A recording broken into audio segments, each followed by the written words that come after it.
Timalize mote.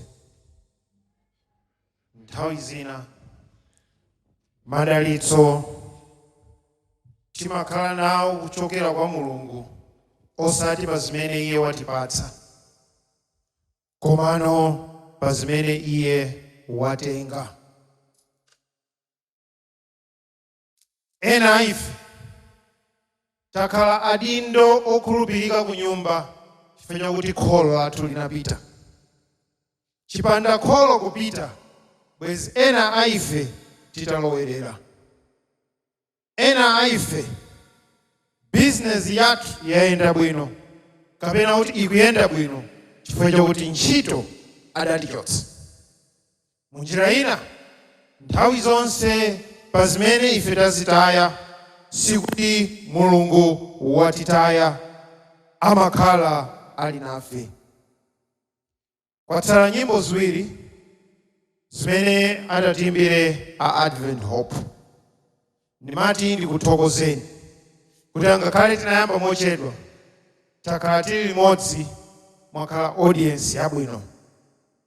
Chachiwiri, ndimati ndithokoze banja limodzi limene lapangitsa kuti inu ndi ine tikangopeza matiketi iwo sitipereka, komano tidzalowe malo ano iwo atapereka kale zonse kuti tikathe kugwiritsa ntchito.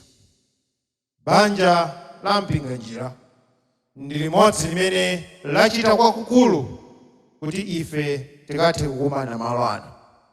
Pali anthu ena amene adzipereka ku zawo zimene Mulungu adalitsa kuti tikathe kugwiritsa ntchito popanda china chilichonse choti ife tikapereke.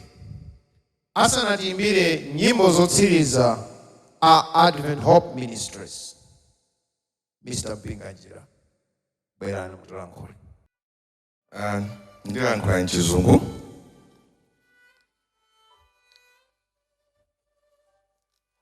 And I'm here on behalf of Dr. Mpinganjira, who couldn't be here tonight, and the Mpinganjira family. I think as a family we experienced a loss recently, a very painful loss in our family. It was on the 3rd of January when we got a message from Dr. Masamba, who said,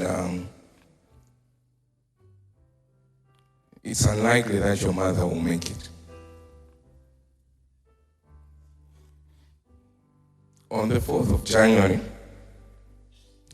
as I was on my way to the hospital, I got a call that my mother passed away.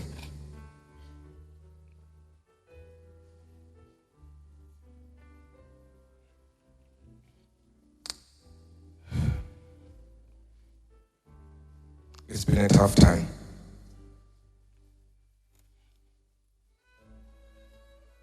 But I would like to thank the church for being there for us, supporting us, making sure that we make it. And please continue doing so. This has been a very wonderful night. And I would like to thank you all, the musicians, for the musical talent that you showed tonight. I would like to thank Advent Hope Ministries for organizing this. It's been a fantastic night. I wasn't sure if I would make it. I thought it would be too emotional, but I'm glad I did. Thank you all, and may God bless you.